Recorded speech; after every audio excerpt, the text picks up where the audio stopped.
Welcome back to the big story. I am Sean Rose. What are the pros and cons of granting automatic citizenship to all children born in the Virgin Islands, regardless of the immigration status of their parents? To analyze this issue, I have the JTV analyst Troy Christopher, managing director here at JTV, lecturer at HLSCC Sowande Uhuru, and of course, host of the Speak Your Mind program, Sam Henry. We are all going to speak our minds here on this issue. Let's start with you, Sam. What are the pros of granting automatic citizenship to children born here?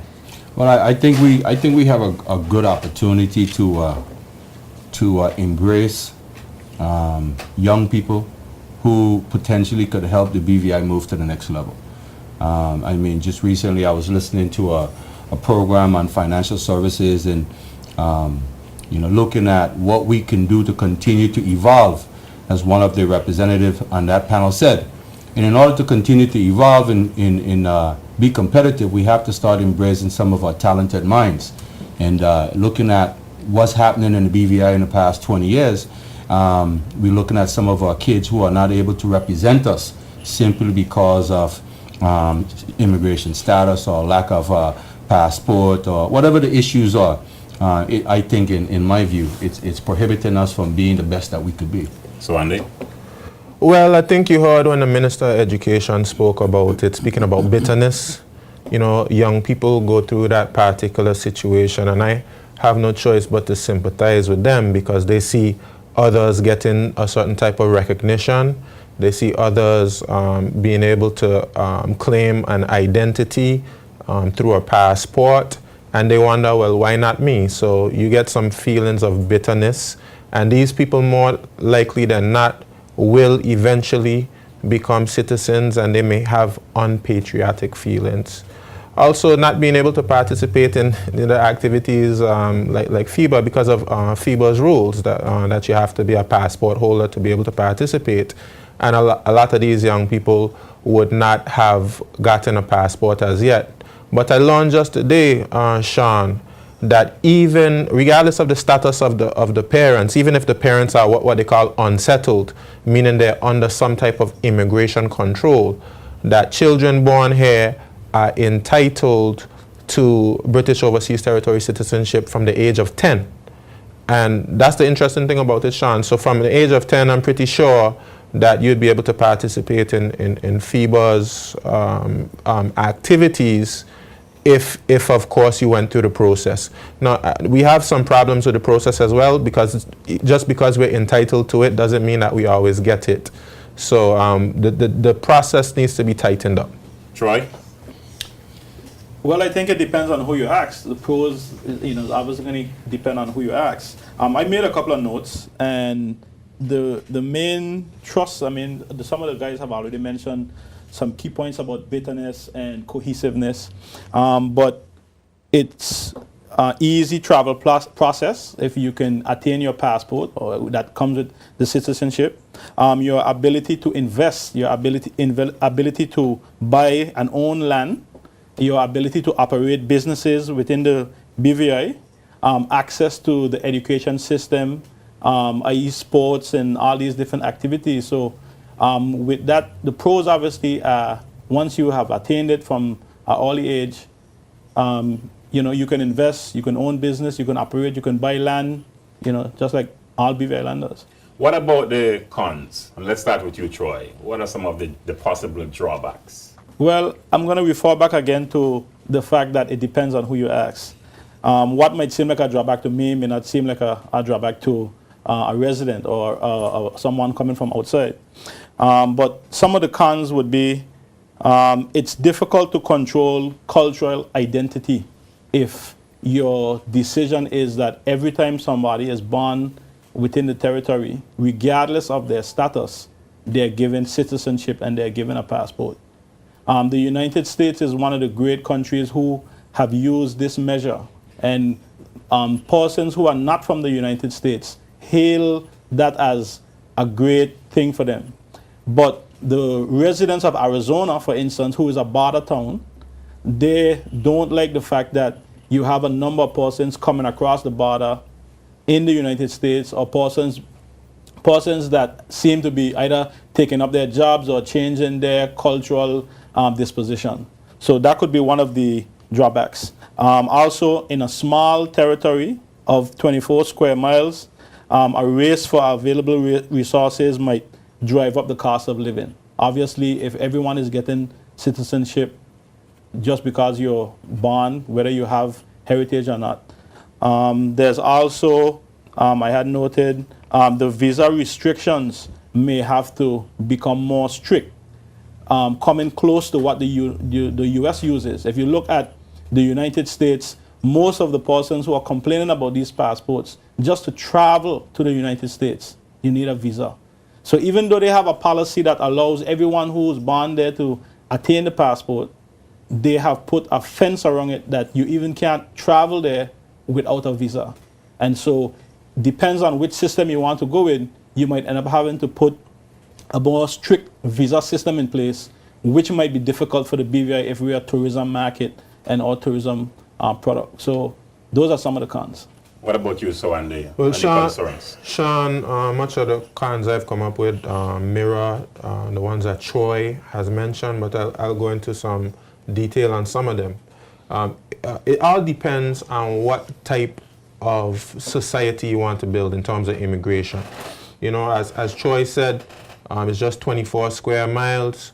When I was growing up, we used to talk about the population being between 18 to 20,000. Now we upwards of 30,000.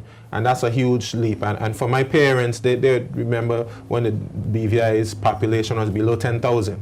So it's over the space of 30, 40 years, we've seen massive increases in the population, and that would have resulting effects. So you have the salad bowl type immigration, where everybody comes and they maintain their own identity. Some of them keep to themselves. They form enclaves, and you have a rich cultural diversity. You'd see something like that existing in America. America has a policy basically of every man for himself, and they don't really care too much about the cohesiveness of the community. But this society was built on cohesiveness. Little small villages, everybody knew each other, and everybody has a particular lifestyle and a particular way of life. I think the best type of immigration policies we can have here is one that encourages assimilation. And it's hard to expect anyone coming into the Virgin Islands to assimilate if you don't actually tie that to your citizenship requirements. So I think a con of granting it automatically is that you may not be able to encourage people to assimilate. And I'll give the example. I'm a lecturer at the college. If I gave everybody an A from the minute they entered my class, they don't have much incentive to work. And people have quite different cultural traits. It's not to say that anything is wrong with it. We could debate whether it's wrong or right. But you might be from New York and you might decide, well, we don't talk to people. We generally don't say good morning, good afternoon, good evening, because in New York, everybody just keeps to themselves.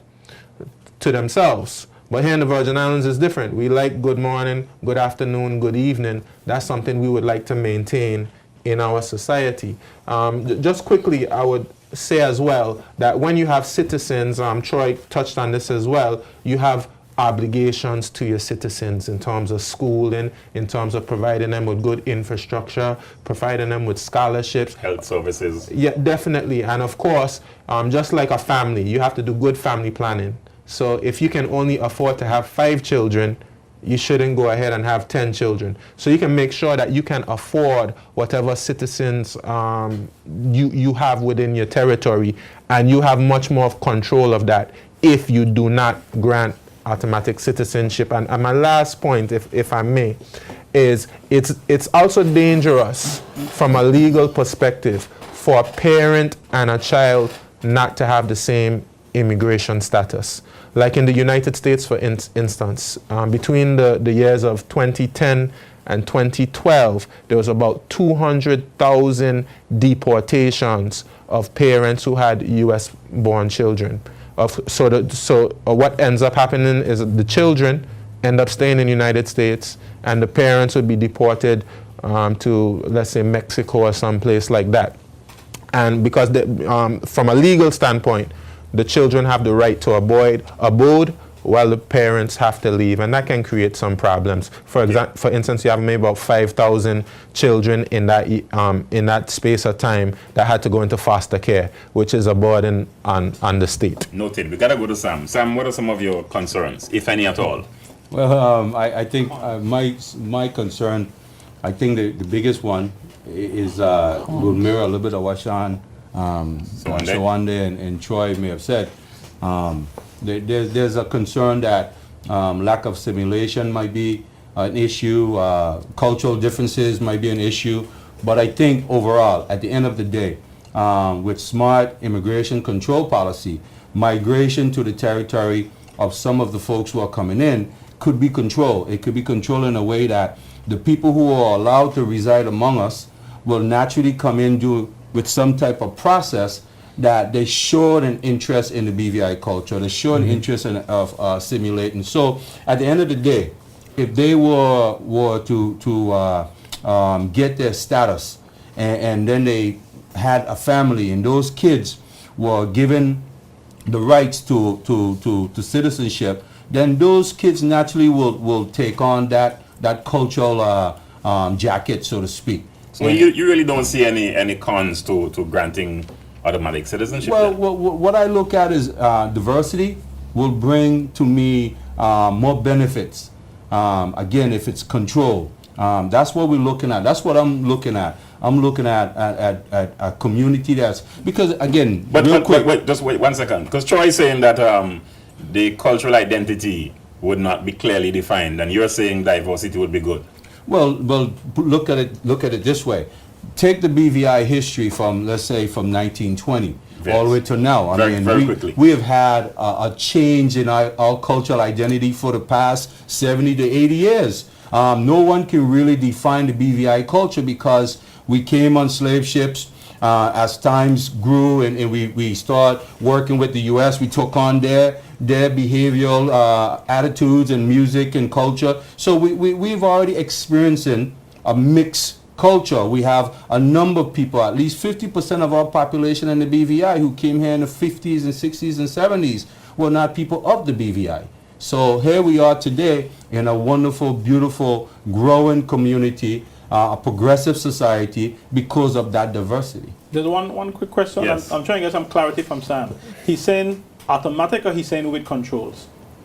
That was the question I had for him. Yes, Sam, what are you saying? With controls or automatic? When I said control, I said the people who are coming in. Yes. The people who are coming in, whether on work permit, who are coming in to live among us, if they are coming in with a sense of understanding of our culture, however we define our culture, at the end of the day, when they now have a family, when they now have kids, those kids naturally would take on the cultural identity of their parents.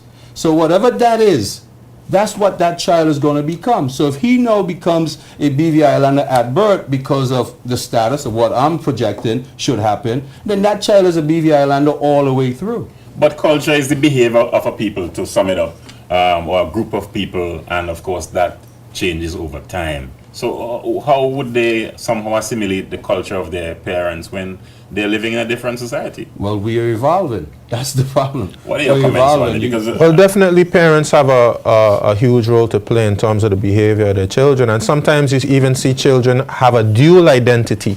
You have an identity when you go to school and you interact with the students at school. And of course, in the school, they're going to be teaching you about the Virgin Islands. But you also have the culture of the parents. And when you have controls over citizenship, you can actually encourage parents to be able to assimilate. Of course, you know, in different places, the BVI is the same as well. You have different tests you have to do to be able to gain citizenship. like in the US? Absolutely. You have to learn a little bit about the culture. In my opinion, we could even do a little bit better than that here in the BVI. Have a real demonstration of some patriotism, because as we know, Sean, there are a lot of people here who are economic migrants. You know, they're not necessarily here because they have a love or appreciation for the BVI. Of course, there are some people who do have that love and appreciation, and they do move here. They love the place. They love how peaceful it is. They love how friendly the people are. But there are some people who, if not for the job opportunities, really wouldn't be here. And that's all right. That's okay. But people should be able to make a choice. And that's why, like, I think, what was it, Sam said so. You should be able to come here and choose to come here to work. But if you want to obtain citizenship, you go through a different process. And it's a process that, in my opinion, that can start very early so that people have a reasonable expectation of what is required for citizenship, and they can move to be able to exhibit that. And of course, when they get citizenship, their children will get it automatically. The children will be entitled to it. What's your take on this, Troy? Because I think they're running counter to some of the things that you said a while ago. Well, I'm trying to get some clarity. I mean, we can speak, on different sides of the issue. But if we're saying that children born in the BVI should get it automatically, that means it doesn't matter whether they assimilate or not. So I'm trying to be clear on what my brothers are saying, or if they're saying that there should be some mechanism where if their parents seem to be assimilated, then they get it. So you have two persons come to the BVI, maybe they're of Chinese heritage, or they originally came from China. Within a year, they got a child in the BVI, and they're planning to leave within 2 years. Should you give the child a passport, and should that be automatic? Or are we saying that cultural identity is important to us, and only if the child stays in the territory for 5 years or whatever period, then we would grant it? And that's to me the question of why we try to refer to whether or not we're talking about automatic, or we're talking about whether there should be some qualifiers. Because some persons don't want any qualifiers. In the United States, as far as I'm concerned, there may be some caveats, but as far as I remember, as long as you're born in the United States, no questions asked, you get a passport. There is no, if you had assimilated or not. The question is whether we support that or we support a control mechanism. Well, Troy just spoke about the United States. Even the United States, who has what they call just solely, which is bought at citizenship at birth, is questioning it. There are a lot of people questioning it because of the whole situation, as you know, about people coming across the border illegally. They have children there. The children are legally entitled. But in this case, people are coming here legally and they're having their children, so the scenario is different. Yeah, but basically what I'm saying is that there are people who have immigration pressures. And you're right to say that the immigration pressures that we've invited it upon ourselves.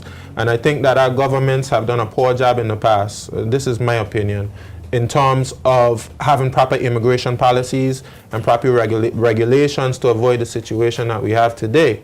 But you're right that we've invited the pressures. But given the situation, it would be unintelligent in my mind to be able to have a situation where you would have intense economic pressures on yourself, given the size of the territory. The United States is crying, and the United States is a huge territory, but what about a 24 square mile island?